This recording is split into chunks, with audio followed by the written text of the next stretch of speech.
Tinha saúde para dar e vender até que um problema de visão o levou ao médico. Depois de uma série de exames, descobriu que tinha esclerose múltipla. Durante alguns anos deixou que a doença o limitasse, mas de repente tudo mudou. E mudou e de que maneira? Já tenho aqui comigo o Alexandre. Olá, Alexandre, muito boa tarde. Bem-vindo. Obrigado. Bem-vindo. Alexandre, dizia eu agora na apresentação do seu testemunho que até uma certa idade o Alexandre tinha saúde para dar e vender. Isso foi até que idade? Sim, até aos 25. Até aos 25 anos? Sim, tive uma vida totalmente normal. Até essa altura, sim. Estudante? Não? Sim, fui estudante, fui muito cedo para Coimbra, fui com 14 anos, fui fazer o meu 9º ano lá e segui para a faculdade. Na altura, tirou que curso? Economia. Economia. Portanto, estudava, nessa altura já estava a trabalhar com 25 anos ou não? Não, estava a tirar o curso ainda, estava na parte final, sim. Estava a tirar o curso. Então qual foi o primeiro sintoma, ou a primeira chamada de atenção que, espera lá, está aqui qualquer coisa? O primeiro sintoma foi, eu estava a ver um filme e de repente vi uma nuvem branca do olho esquerdo. É idêntico a quando somos encadeadas por um carro.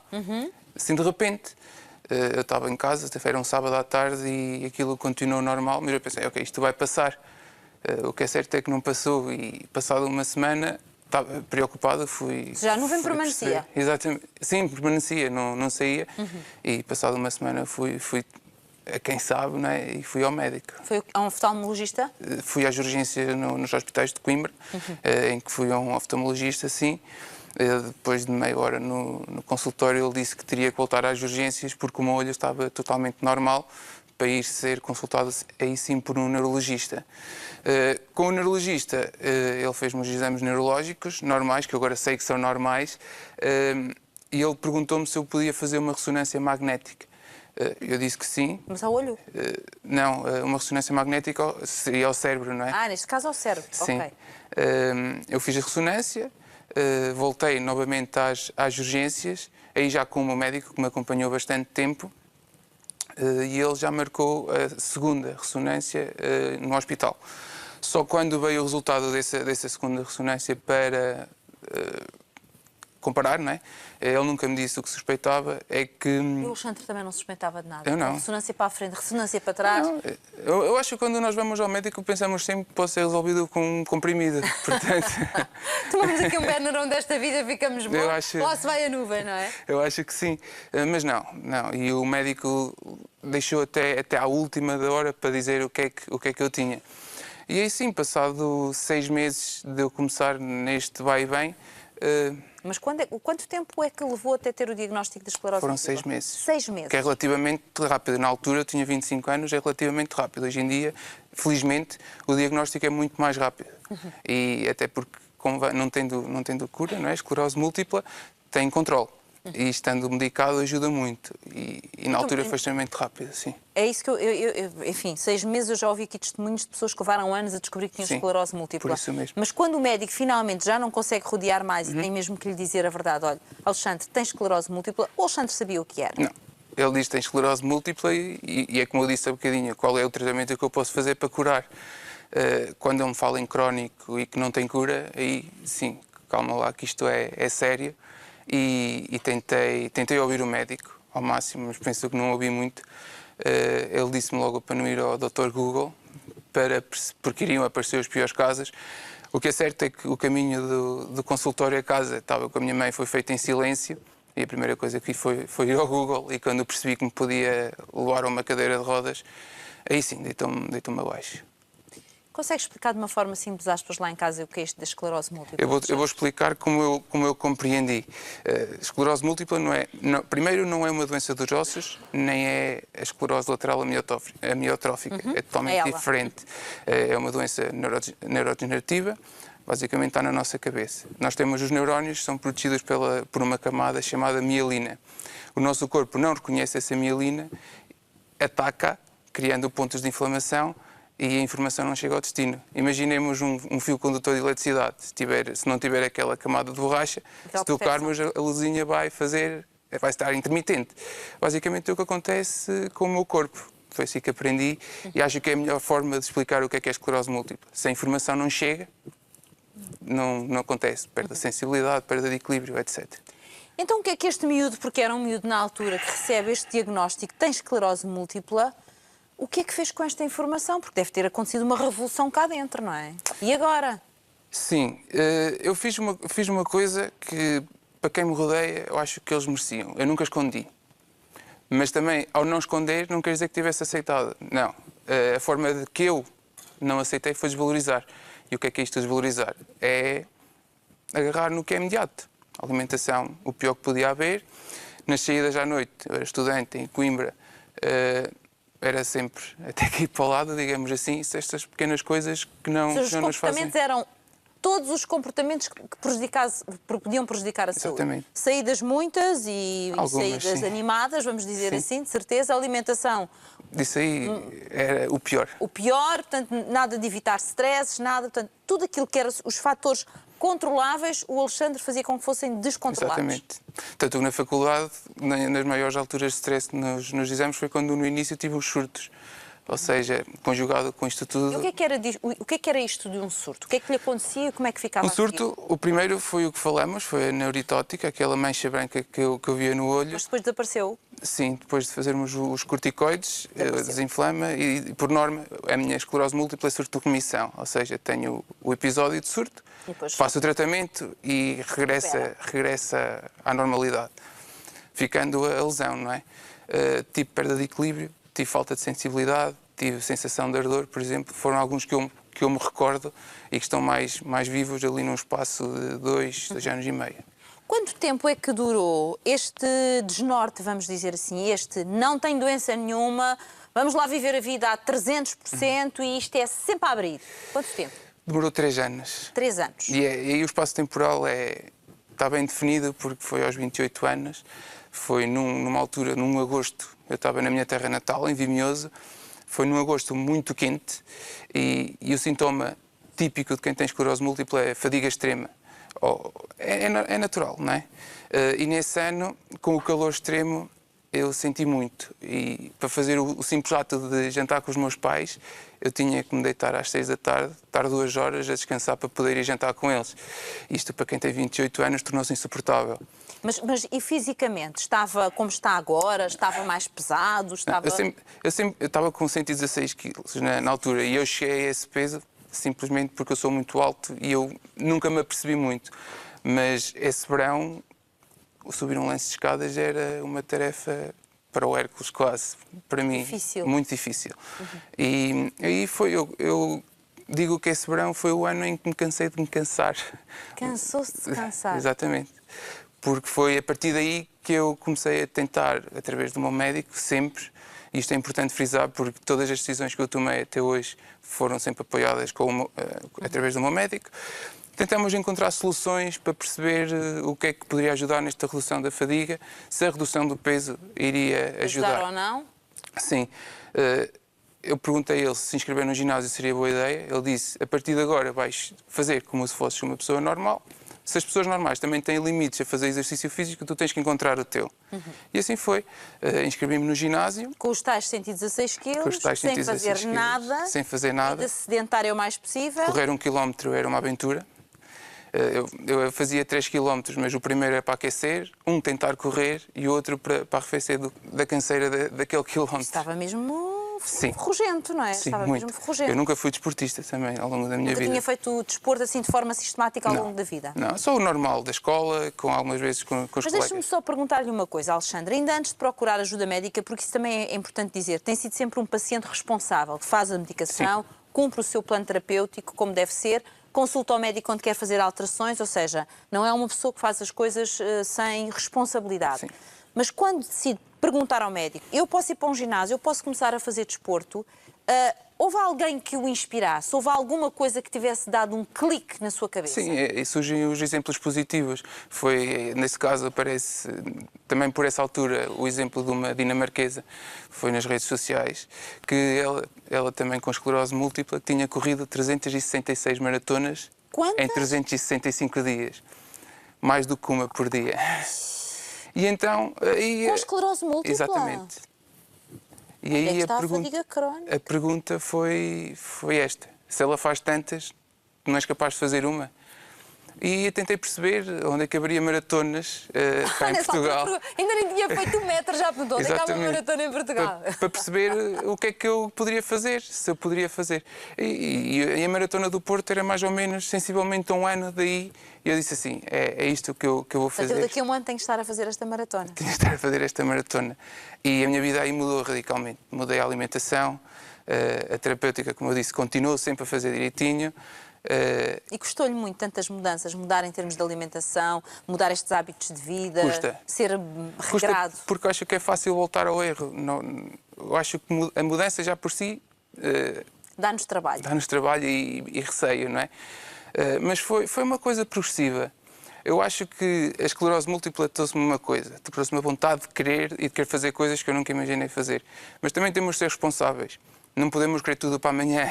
Eu acho que a curto prazo, 1 ano para mim, acho que para toda a gente é curto prazo. Achou que era razoável? Achei que era razoável e decidi me preparar minimamente, porque o corpo está sujeito a um stress tão grande. Já com esclerose múltipla, se lhe pomos outro stress, podemos piorar. Eu acho que ele tem que chegar lá minimamente preparado para o que vai fazer. E sim, passado 1 ano, completei a minha primeira maratona. Espera. Ok. Espera. É que, vamos lá ver, uma coisa é a pessoa dizer assim, agora vou mudar os meus hábitos de vida, vou começar a fazer umas corridas, vou ter aqui, enfim, ser saudável, etc. Está tudo muito bem. Outra coisa é, já isto é uma etapa a seguir, vou fazer isto tudo, mas com vista a uma maratona, 42 km, se não me engano, 360 metros, alguma coisa desse 192, 192, uma coisa pronto. assim, sim. Eu nunca soube muito bem os metros, mas 42 km está claro na minha cabeça. Vou chegar lá. Outra coisa, isto já é difícil e já me vai contar como é que foi a primeira maratona. Outra coisa é, não contente com isto, ainda vou fazer Ironman. Já vai explicar também o que é. Sim. Que isso então é que já é um campeonato, eu sei lá para onde. Como é que foi a primeira maratona? Foi muito difícil. Conseguiu fazê-la toda a correr? Não. A partir dos 33 foi uma luta. E foi uma luta também que me ajudou muito a perceber se era isto que eu queria. Foi sempre... sofrer. Nunca pensei em desistir. Foram 9 km a sofrer muito. Mas nunca pensei em desistir. E acho que a primeira maratona para mim, e depois já vamos falar do Ironman e da importância que tem, a primeira maratona vai sempre ser a mais importante. Porque acabou. Porque acabei e porque eu virei a página e disse, ok, eu tenho esclerose múltipla, mas será que ela me tem ou será que sou eu que a tenho? Não sei se me fez... Percebo perfeitamente. Ali houve um sentimento de poder, porque a andar ou não, a sofrer ou não, a rastejar ou não os últimos quilómetros, fez. Sim. E, portanto, marcou a sua posição. Houve uma decisão muito, eu acho que muito vincada, não é? Mas há ali uma altura, eu pensei que até foi em 2015, que num mês correu 3 maratonas. Foi no ano seguinte. Sim, aí o bichinho ficou, não é? O desporto ficou, já fazia parte do meu dia-a-dia e decidi levar a fasquia e fiz 3 maratonas. O ar de espanto é porque passa de uma maratona em que, sabe Deus, deve ter passado quase a rastejar na meta, não é? A 3 num mês. Sim. Com esta doença. Sim, mas lá está. Aí também surge aquela responsabilidade minha. Eu senti-me, eu fiz o treino todo sozinho para a primeira maratona, a alimentação mudei também por mim e a minha responsabilidade disse, tu não vais conseguir fazer isto sozinho. E eu tinha lido um livro em que falavam do Juica Bus, que é a equipa do meu treinador, e a forma como falavam dele, eu disse, eu quero este senhor para o meu treinador. E mandei-lhe um mail a dizer que queria fazer 3 maratonas no mês.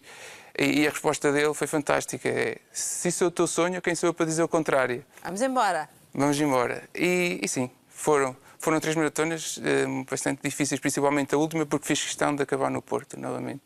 Quis acabar no Porto. Sim. Agora, o que é isto do Ironman? Que a maior parte das pessoas não sabem o que é. Isto do Ironman é triatlo de longa distância, em que consiste em nadar 3,8 km. Nada-se 3,8 km. Pedala-se 180 km e no fim acabamos com uma maratona com 42 km.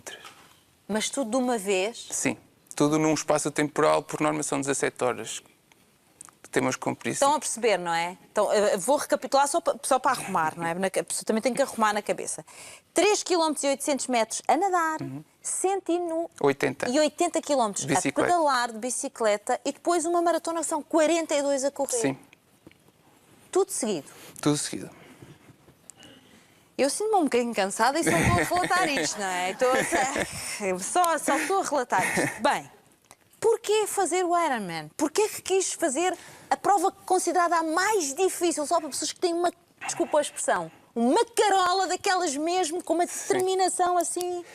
Surge muito depois das 3 maratonas fazer o quê, não é? A corrida já estava implementada e tentar desafiar-me. E outra vez nas redes sociais aparecem imagens do Ironman. Havia lá um. E aquela...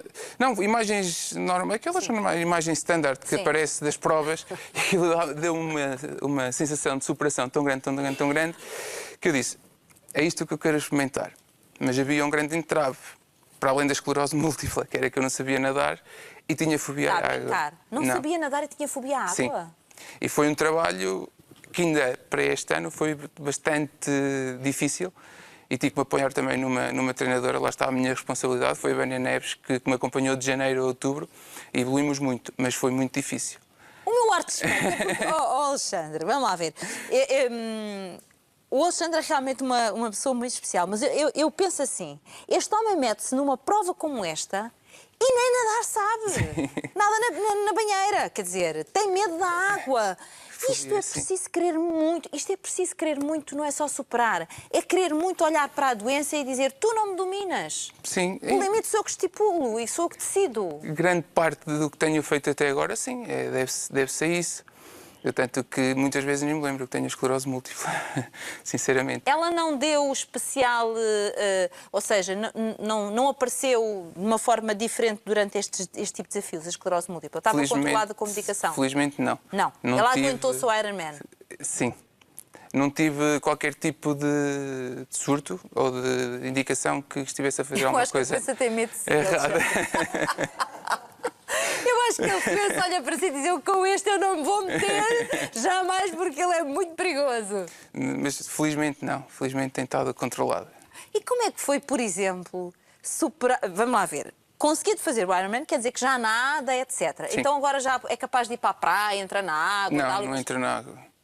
Como é que não Só entro em prova, porque não há respeito pela água ainda. Eu só entro em água quando é para ir à prova. Está a brincar? Não, estou a falar muito a sério.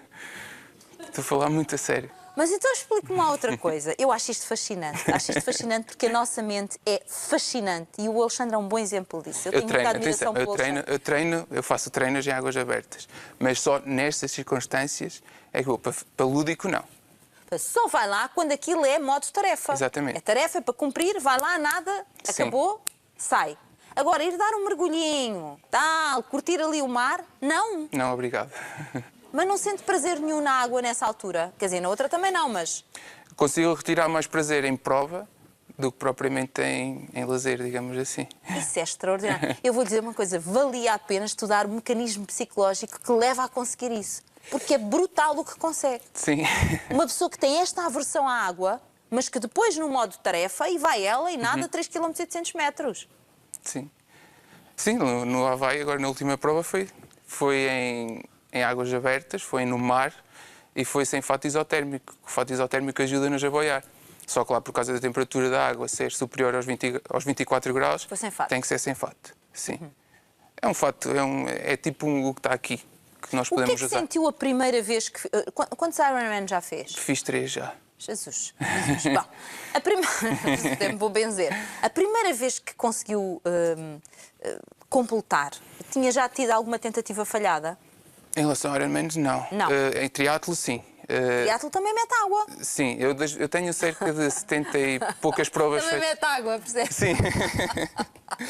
Sim, eu tenho cerca de 70 e tal provas. Não tenho o número certo, mas no ano de 2016, quando me propus fazer metade da distância Ironman para perceber se isto era o que eu queria mesmo. Sim.